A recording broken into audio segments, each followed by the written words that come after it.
Thank you. Question number 2, Monica Lennon.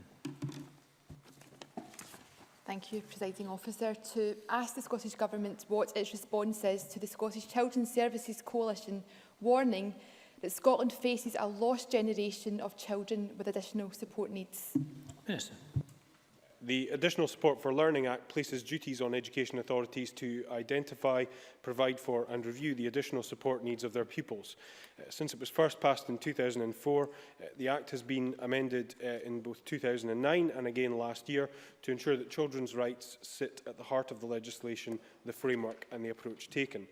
The Act and other actions taken by this Government and partner agencies, including education authorities, which in 2015 increased their spending on additional support needs by £24 million, are helping to provide better outcomes for children and young people with additional support needs.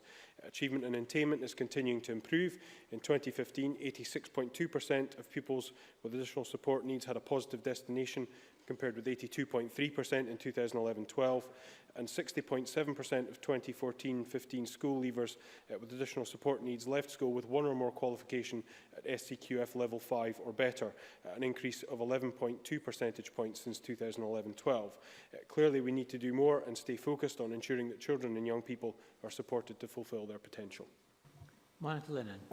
I thank the Minister for his answer, and I should refer to my register of interest as I am a local councillor in South Lanarkshire Council. Official figures for 2015 show that 22.5% of pupils were recorded as having additional support needs. That is an increase of 16% since 2013. Meanwhile, the number of learning support teachers fell by 13% between 2010 and 2015, a decrease of 427. And the number of support staff in schools, such as additional support needs, auxiliaries and behaviour support staff, dropped by more than 9% between 2010 and 2015. That's a reduction in just over 1,800. Will the Minister act to protect the most vulnerable pupils by ruling out cuts to local authority budgets? Minister.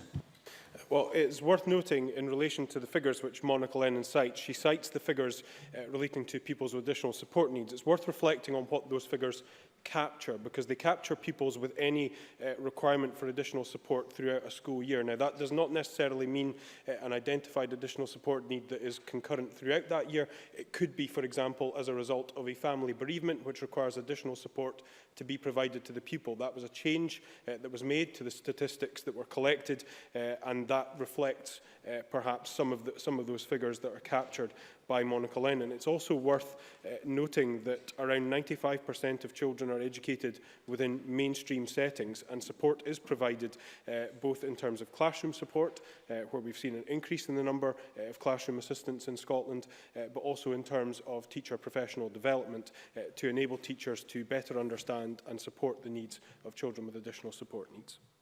Monica Lennon. I thank the Minister for his answer. The figures that I read out previously are concerning, but it's not just me that's concerned. I know that the Scottish Children's Services Coalition has written to the Scottish Government alongside local authorities to say that these cuts are affecting vulnerable children and families in Scotland. And we read today in a new report from the Accounts Commission that local authorities face a predicted funding gap of £553 million by 2018-19. Scottish Labour would use the new powers of this Parliament to invest in vital services. The Minister hasn't ruled out further cuts today, but will he think again and begin to listen to the Scottish Children's Services Coalition and parents across Scotland to seriously address the need to increase resources for services for children and young people with additional support needs? Minister. Well, I repeat the point that was made in my initial answer to Monica Lennon, that in 2015, which is the last year that we have audited figures for, the spend on additional support needs across local authorities increased by £24 million.